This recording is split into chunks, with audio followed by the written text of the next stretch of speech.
The way we end that, the only way we can destroy the seniority system, lock, stock, and barrel. Your email box and your letter box has been crammed the last few days, and you've probably got some pretty creative things in there as well. It is officially silly season as things go down to the wire, and so we have encouraged all of our supporters and those of other campaigns to keep it on message and on the task at hand. So if you ever do have a question about a candidate, any candidate, or any of their positions, we encourage you to go ask them. And there's a lot of misinformation flying around out there, so go to the source. If it doesn't ring true, probably isn't. And so with that, we'll invite Mike to come up and share his vision, a vision that's been catching on not only around the state but around the country as we look to really reclaim our future by going back to those core principles found in the Constitution. So with that, let's welcome Mike Lee.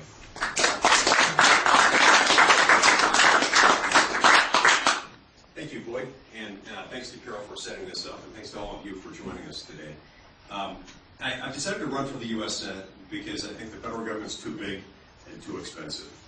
And the reason it's too big and too expensive has to do with the fact that Congress, for about the last 75 years, has not been closely monitoring the extent of its power, as it should have been.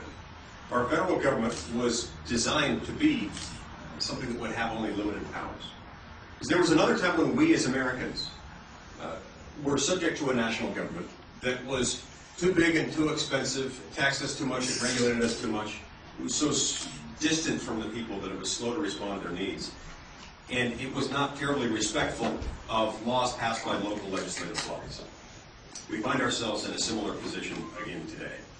And we're reminded of what the Founding Fathers came to understand and what we have learned again as Americans, which is that national governments become tyrants to one degree or another unless their powers are carefully checked.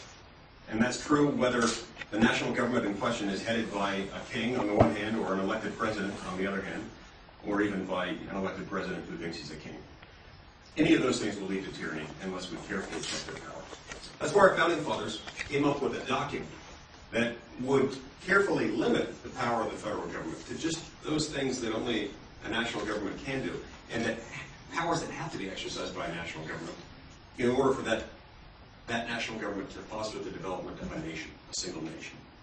There's one part of the Constitution that outlines the powers that Congress is supposed to have. It's Article 1, Section 8.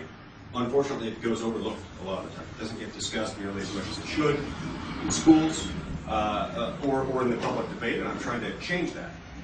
When you look at Article 1, Section 8, and I encourage everyone to read it. If you forget everything else I say today, fine. Just remember one thing. Read Article 1, Section 8. It'll take you about 2 minutes. What it tells us is that Congress has powers, pretty basic. Congress has the power to provide for our national defense, to declare war, to regulate interstate and foreign trade, to regulate immigration, to enact laws protecting trademarks and copyrights and patents, to adopt a uniform system of weights and measures, to create a bankruptcy law system, and just a few other things closely related to those powers. It doesn't have the power to redistribute wealth, to rob Peter to pay Paul. It doesn't have the power, at least in my copy of the Constitution, to bail out failing banks and automobile companies. It doesn't have the power to nationalize our healthcare system, or to tell you that you have to buy a specific type of insurance policy, the type of health insurance policy that Congress, in its infinite wisdom, decides is best for everyone's life. And subject you to penalties under federal law.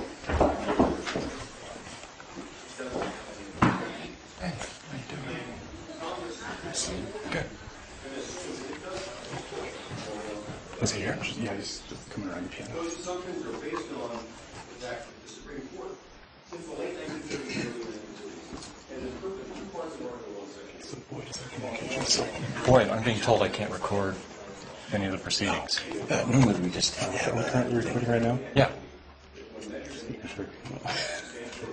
Yeah, we've just always had a policy that we just, we need to know in advance of things. Obviously, there's a lot of misinformation going on. Yeah, so the reason I'm recording it is that there's no misinformation going on. I don't want to go back and say, this was said, and somebody say, well, that wasn't actually said, right? I think you would want recording to make sure that the message got out clearly, right? Well, that really hasn't been the that hasn't been the actual experience with what many of the campaigns have done in terms of taking clips and pieces. Oh, sure, and you can say it's edited or not, but you can also show the timeline that show that it wasn't edited. Right. You just keep it all in. Sure. Just that. I'm a little bit incredulous that you guys don't want anybody recording. Well, no, all I'm saying is that we have just had so many that have. So yes, you can go back and tell if someone has edited something. Yeah. But in a that rarely gets done. As what gets posted on a YouTube or on somebody's website or whatever. So it's our experience has been that we've had more people with secret recordings and things. I'm not secret about this at all. As you can see, I'm holding it up. And No, we understand that.